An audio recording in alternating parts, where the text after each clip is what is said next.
everybody, it's another episode of the Inside Sales Show. I am so glad you're back. It's been a while.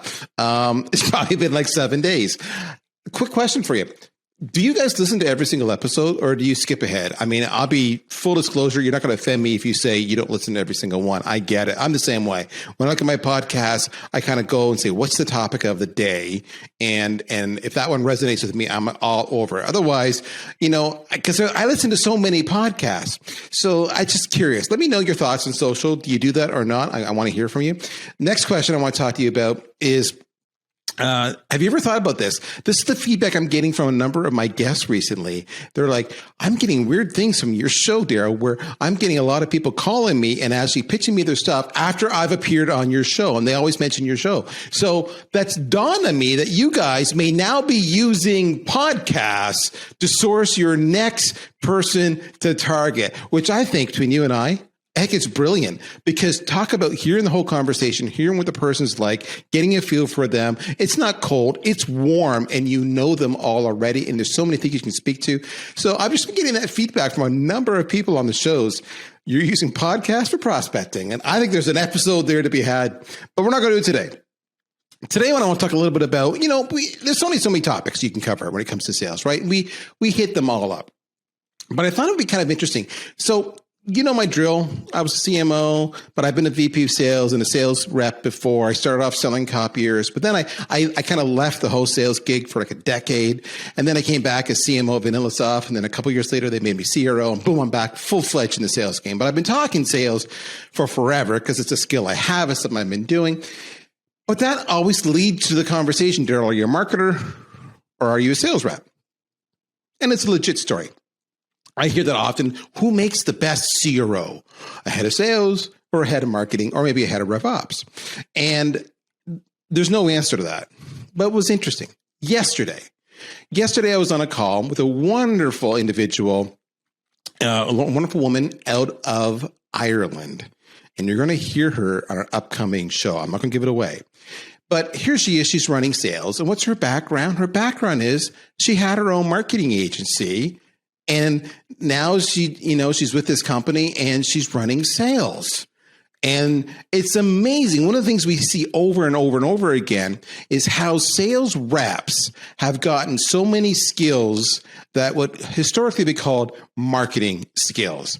And we're seeing, and this is the conversation I've had with her and with others, that line is blurring. And in fact, my answer that I think the best CRO is the person who understands marketing, because sales you do by just living it, right?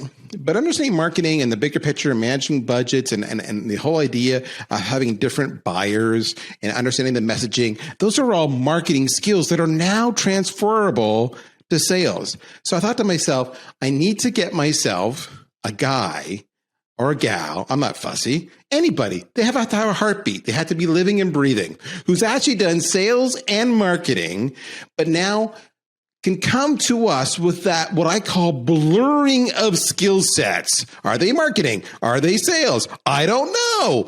And talk to us about, with that kind of mix, how they themselves approach sales and how they have coached their team to approach sales. So today's conversation is not at all pointed. It's just we're going to wander.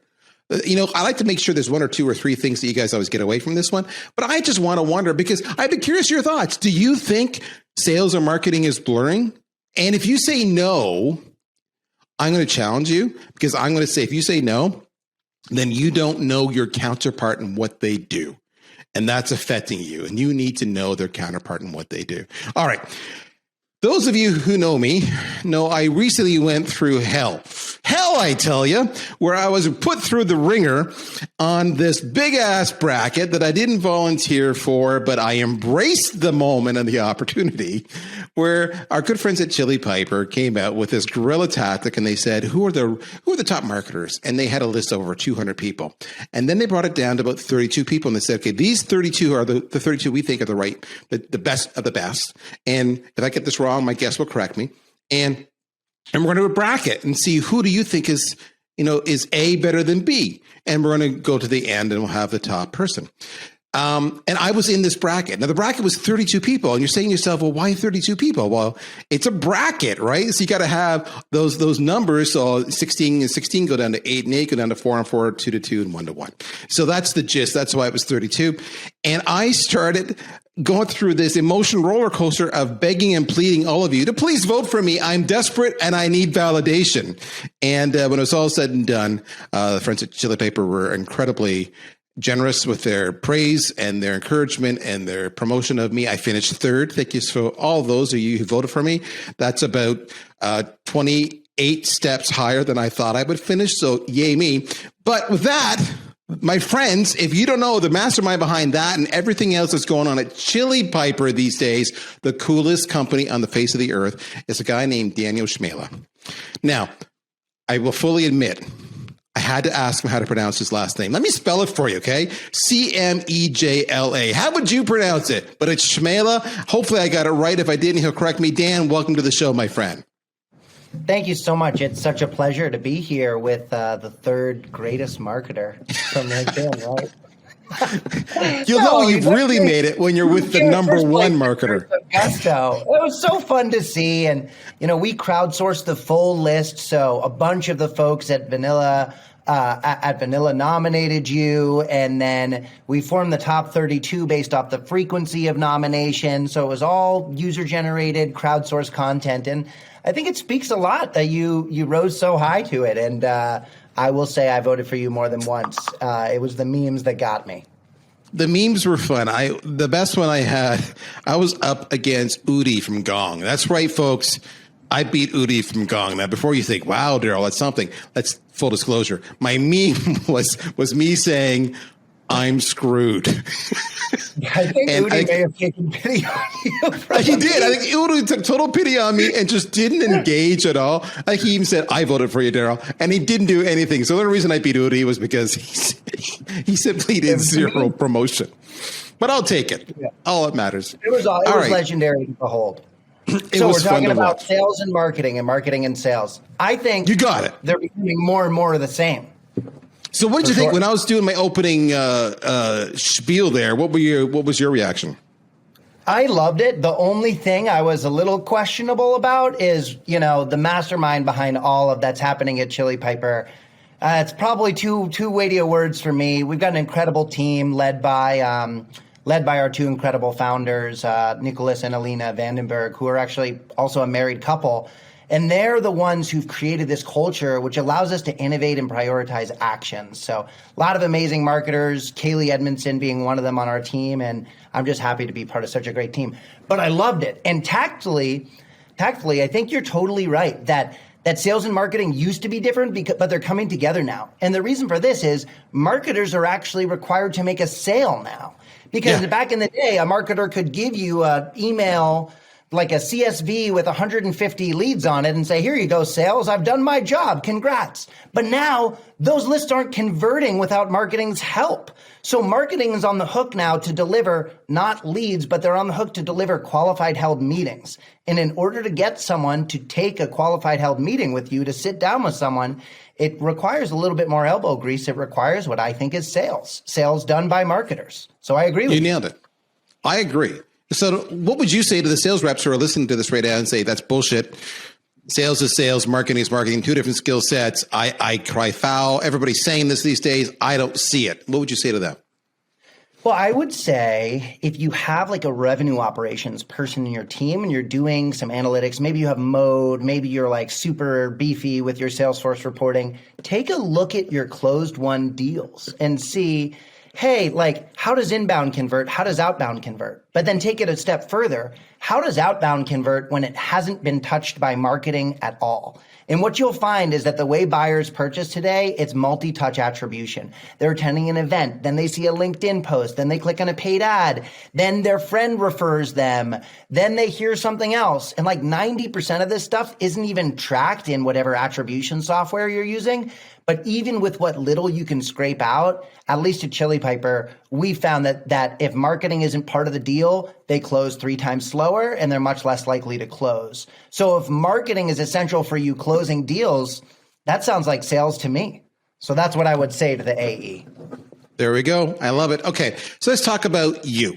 Now, you're this marketing sales rep hybrid, not unlike me a little bit. You've done both. Our audience, to reminder, sales reps, AEs, SDRs primarily. Where do you want to start on this conversation? You want to start on, what you've, maybe how your marketing skills can utilize some of what you've done. You want to talk about, from your point of view, do you want to talk about what's worked for you when you were in sales? You want to talk about how you've managed your teams? Like, which direction you want to go into?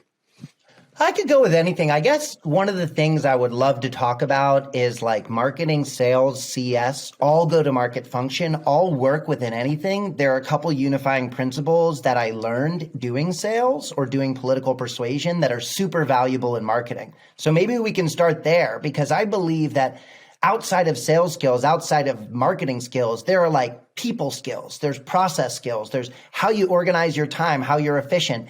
And those are the precursor metrics that basically support all actions of all go-to-market teams. So I'm down to start wherever, but that's something I'm particularly passionate about if we want to get into that. Okay, so I want to get into that. I'm going to throw the baton to you shortly, but you mentioned something and I want to bring it to the attention of the audience. You might have heard him mention the word, politics, for example. So if you check out Dan's profile, one of the things that I never knew until I was checking Dan out for a conclusion in the show, because, we go to LinkedIn and make sure we get the title right and everything. We want to make sure we honor our guests. And I happen to see that Dan has been active on the political side for doing fundraising, right? With, for example, you have time here, Bernie Sanders for president, where you had to create and manage a small team of callers in 3 weeks from lapsed donors, and then how much you raise per team member per day, et cetera. And that blows my mind. So I want to, before we end this call, I want to explore that a little bit, because that's like a masterclass there in sales alone. So that's the teaser, guys. If you want to hear about that. I'm excited to chat about that too. It's all sales. Right. We applied sales methodology to fundraising, and people were they didn't know how to handle it. It was amazing. All right. So let's go back to the point you started off with, and we'll circle back to this. Go for it. Okay. So sales reps, before you focus on any of your hard skills or whatever, what you want to focus on, in my opinion, is your time. Because basically, whatever you do, however good you are, you multiply that by the number of actions you take, and that's your result. Like, let's say you're the best cold caller in the world, but you only call 10 people a day. Obviously, if you call 20 people a day and they're the same quality people, you're going to do a lot better. So there are a couple things I would suggest to everybody, and I show this to everyone on my team. I think it's really important. I was having a conversation with a friend of mine who's in the National Guard the other day, and he was talking about how, like, every day, all the National Guard folks they have to go run, they have to work out to stay in shape. But what's interesting to me is nobody ever teaches you how to run through your machine. They don't tell you how to navigate your tabs really quickly. They don't tell you how to be efficient. So there are a couple tools I would really suggest. One of them is called Better Snap Tools. This is a really simple tool that allows you to navigate throughout your tabs on your computer really easily. For example, I could immediately pop out this image I have with Daryl, put it in the left side of my screen, create a new spreadsheet on the right side of my screen, compare the two, move them back, make it full screen, all the things. Better Snap Tools is like running on your laptop versus not running on it. I call it micro automations. There's another thing I like called Text Expander. Text Expander is an incredible tool. Maybe you've heard of it, Daryl, but it's like all these snippets you could use. Like, let's say you were to insert a template using whatever your cadence solution is. They're just programmed to hotkeys. So what I've done is every time I find something that I'm repeating a lot, maybe it's a very nice way of saying goodbye on an email, maybe it's an intro, maybe it's part of Chili Piper's value prop, I'll write that up perfectly. I'll take an hour to write up one paragraph. But then whenever I want to say that in the future, it's simply a hashtag and then a couple words and it populates. So what I would challenge you for, sales, marketing, everything, before you start your next day, go look at what you do and see how many times you're repeating something. If you're repeating something, can you templatize that? If you templatize that, how can you put that into a process where you can access it easily, where it's organized properly, all this stuff?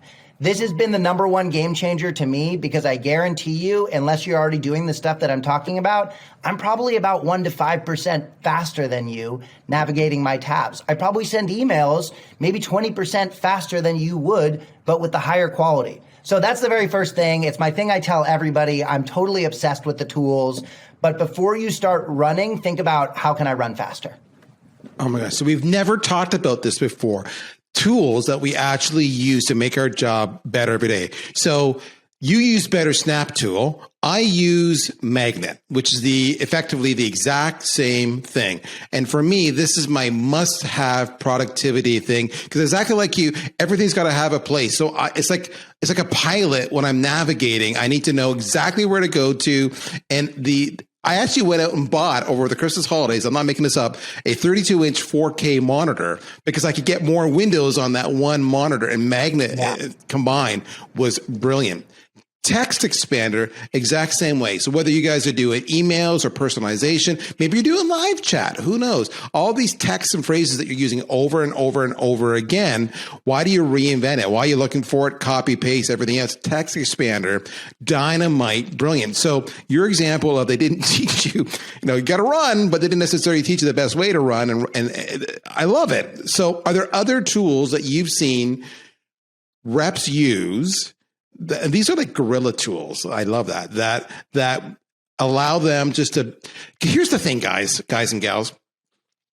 We sales managers look at you and saying, how many conversations have you had? What's your activity? All that kind of stuff. And you're like, well, I can't do it all because I've been busy doing A, B, and C. And that's just a time suck.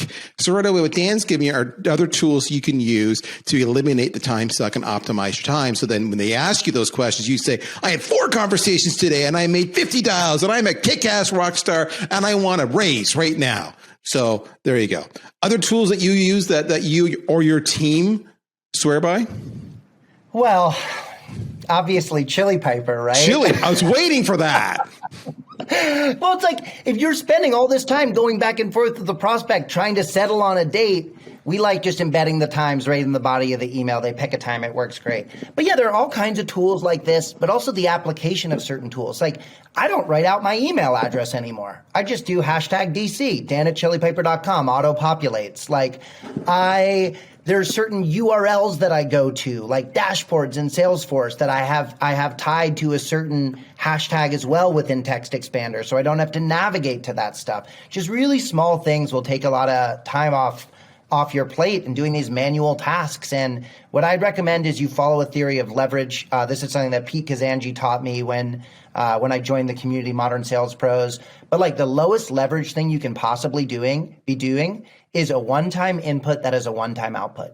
It's essential. You need to do it a lot. For example, all cold calling is this. But then you go up the leverage hierarchy. So a one-time input with a one-time output is the lowest leverage thing you can do. The second lowest leverage thing you can do is build systems that enable you to do these one-time input and one-time outputs more quickly. Then delegation work that enables other people to help you build these systems. Then it keeps going further up. I think the highest level of leverage self-actualization is like building processes that enable you to be more efficient with the systems you build to use templatized material. So it gets all the way up there. But once you start thinking about leverage, you're like, okay, wow, I'm doing this one task constantly. If I just templatized it and built a process around it, I'm going to be 5% more efficient there. I'm like a proverb guy, but the Tour de France, if you look at the Tour de France, there are people who do this and win. It's like small incremental gains. Like I was watching a couple of years ago, there was a team that ate when they weren't allowed to. You're going up this big hill. You're not able to eat, but they all ate. And in doing that, they gained like 2% energy on their competitors. Now, what was the cost? It wasn't a decrease in time. It was a $10,000 fine.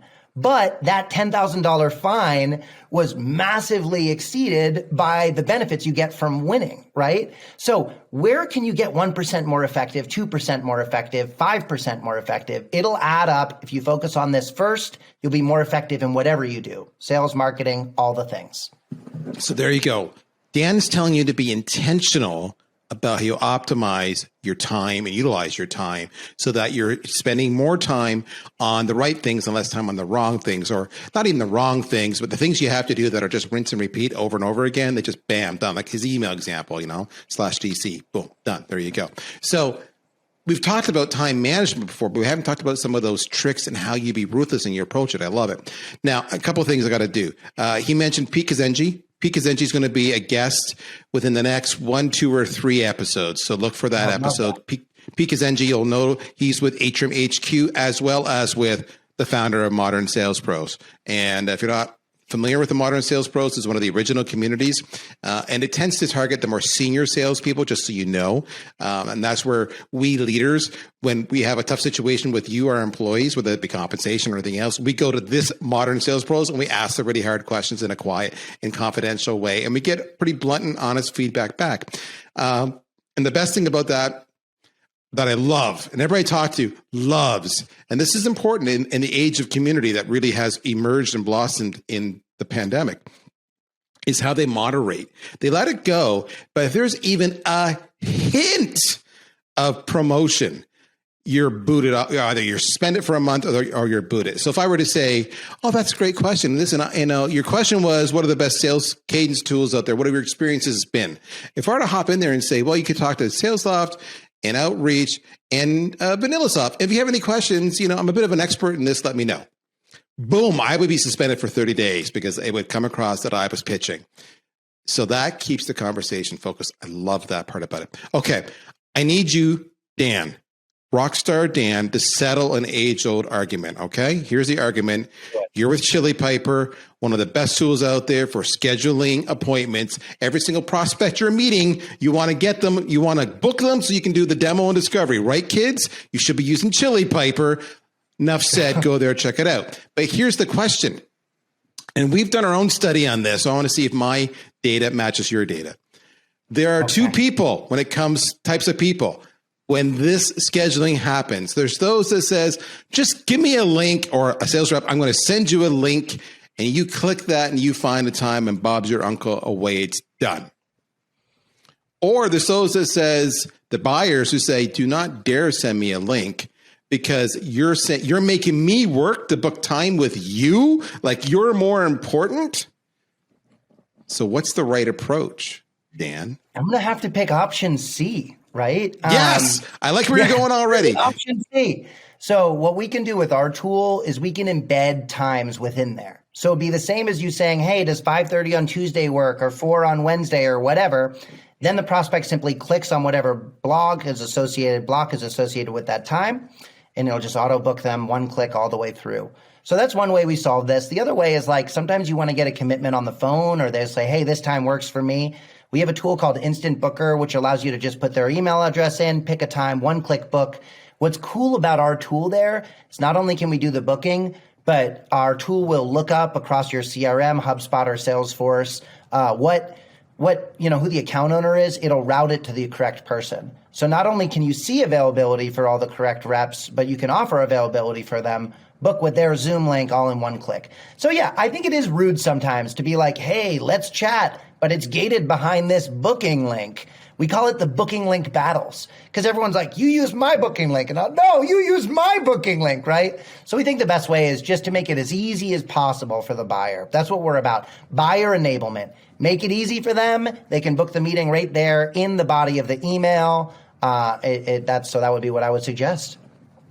You see a theme here, folks? It's about everything. These are like efficiency savings over and over and over again, which actually increase your what you want, which are meetings and deals. So that's that. All right, we're running tight on time. That's fine. We've saved the best to last. If everybody hated everything Dan and I had to say beforehand, but you stuck around, we're back. Let's bring it back to your experiences when you were with the politics side. We got your Bernie Sanders for president. I know you've done other stuff there as well, and the whole fundraising side. What lessons did you learn as a leader or as a sales rep or a fundraiser? In this example, fundraiser is effectively the same thing as selling. Let's call it. It's a different process, but it's comparable. What did you learn? What are your takeaways? What war stories can you share? Well, if you didn't love us yet, you might either love or hate us based on this next part. So I got my start in sales doing fundraising door to door. And what I found actually, and this is something that like all marketers I think would benefit from as well as salespeople, is that the first yes we got, and I think I had over 4 years about 500 employees. I was in charge of training all of them. We raised about $500,000 every summer. And then just going out knocking on doors, asking people for money for a cause. But the first yes, I'm curious what you think it is, Daryl. You're in person with someone. What's the very first yes you get after they open the door? The opening the door is the first yes. So they get the first yes. So it's the next one where either they let you do your spiel or they invite you in. Yeah. I would say it's even more granular than that. It's eye contact, right? Oh, okay, good. Yeah. Yeah, like you are walking down the street and there's somebody panhandling, right? And you look at them in the eyes and then you feel like shame, right? Because I'm of the belief that when you engage with someone, when you look in your eyes, you're making a contract. I acknowledge you as a person. You are real. You exist. And that was the basis for all of the political fundraising and political persuasion I did, which is basically just a different version of Sandler, right? Now, what I'll say here, I think it's definitely the most interesting, but it's also pretty disturbing because the thesis here is that like sales, politics and political persuasion are very much based on tactics, right? So let's say I were to approach a voter and I were to say, what issue is the most important for you? It's the 2020 primary. They got 10, they're a Democrat. They got 10 candidates to pick from. They say, I care the most about gun violence. I want to prevent gun violence. Now, a sales rep would say that you've actually just gotten your first commitment. Sandler would say they committed to you. That's their most important issue. So what we would do in politics is we would run Sandler on them. So we'd say, so it sounds like this is the most important issue to you. Yes? Yes. And you're going to vote for the candidate who's best on this issue, right? Yes. So all of a sudden you've taken this whole voting decision, or in some cases a software purchasing decision, and you've narrowed it down to an argument that you think you can win. In some case, maybe it's, I want to increase my speed to lead with Chili Piper, or I want to protect my kids from gun violence, right? Then from there, using sales, using Sandler, you can bring them through a talk track. What I find disturbing is that this is very much endorsed and used by more conservative groups like anti-abortion groups in the US versus like progressive groups who think that like the issues are enough. I think the issues aren't enough. Psychology is how people make decisions. But if someone says gun violence is their most important issue and I say, okay, cool. And like, what do you think's causing that? Do you think it's the NRA? And they say, yeah, we won't solve gun violence until we solve the NRA. And I say, okay, how are we going to solve the NRA? How do you deal with that? They say, oh, there's this issue of big money in politics, right? And I'm like, got it. So you want the candidate who can best tackle the issue of big money in politics. I can tell you that in 2016, Bernie was the answer to that question 100% of the time. So I had a team of 40. Whenever anybody said, oh, gun violence is our top issue, we would use sales, specifically Sandler, to get them to the point where they realized we're not going to solve the epidemic of gun violence in the U.S. until we do something about legislation. We won't do something about that until big money. So all of a sudden, you take an argument, which candidate do you want to pick across 100 issues and 10 candidates and bring it down to how do you feel about this one specific issue? And I always found that fascinating. So here's the scary bit of this data here. In 2016, if we spoke to someone who is leaning Hillary Clinton in New Hampshire at the beginning of the conversation and identified gun violence as their top issue, 80% of those folks by the end of that conversation with my team had agreed that Bernie was the candidate who'd best solve that, and they've affirmed that they were either leaning or strongly in support of Bernie. So I just think that blew my mind. It still blows my mind. It is a little scary when you think about like the way you're being marketed to or sold to in politics is based on the same trainings that they teach you in sales class, but it definitely is eye-opening. So the best way you can do this is just be aware of these biases yourself to help you make more informed decisions that are less influenced by sales. And as you can see, I've been watching the sunset here with this natural lighting that's kind of gone away. But Daryl, I don't know if that's what you were looking for or not, but I personally find that fascinating and quite frightening. Because what you showed me is that sales is sales is sales, and the importance of you were doing guided selling using standard techniques, and you're doing a classic discovery where you say with the issue guns, it's guns. Well, effectively, it's the classic. Well, why? Well, why? Well, why? And you guided them to the point that, well, in fact, it was the money issue. Yes. Okay, so that's your real pain. So then do you agree that Bernie's the right guy? So now you're guiding them again into their decision. So I loved it, and the fact that if if Daniel can do that with, shall we call it a small team of volunteers that quickly, then you have no excuse, my friend, to not have the same success. All right. We are totally out of time. What do you think, folks? I told you it's going to be a little different today, a little fun. I had fun. This is a different flavor of an episode. We need to do more of this stuff. What do you think? I love it. Daniel, best way to get a hold of you? You can reach out to me on LinkedIn. If you want to try out our tool, just go request a demo on our website, chilipiper.com, and you'll see it in action. We'll lead score you in real time, route you to the appropriate rep, and schedule you right there. It's really cool. A lot of folks perceive us as a scheduling tool. We're more of an inbound lead conversion tool. But I'm just so happy to chat with you. It's been so great. I'm so glad that we've stayed in touch through the years since when I was at MSP. And what you're doing and building is so exciting in your community and the work that you do with the podcast and everything. It's just a real honor to be on here. And I probably get the award for worst lighting as well. So I've managed to differentiate myself. Well, I know Daniel is going to be going, what the hell's going on? So it's going to be multiple stages of editing your lighting in the video. That's good. He's going to earn his money. This is fantastic. When I say Daniel, I mean Daniel, our producer, not Daniel Cmejla. So there you go. Dan, thank you again. I had a blast. Folks, so if you like this one, in fact, before we forget, Daniel, plug the marketing show, the podcast. Chat. Yes, plug it. Yeah, so our senior director of demand gen, Kaylee Edmondson, sits down with amazing marketers and CROs, right, to just chat about all things modern in marketing. So it's Demand Gen Chat. You can find it on all major streaming services. Kaylee is incredible, and You'll like it. It's great.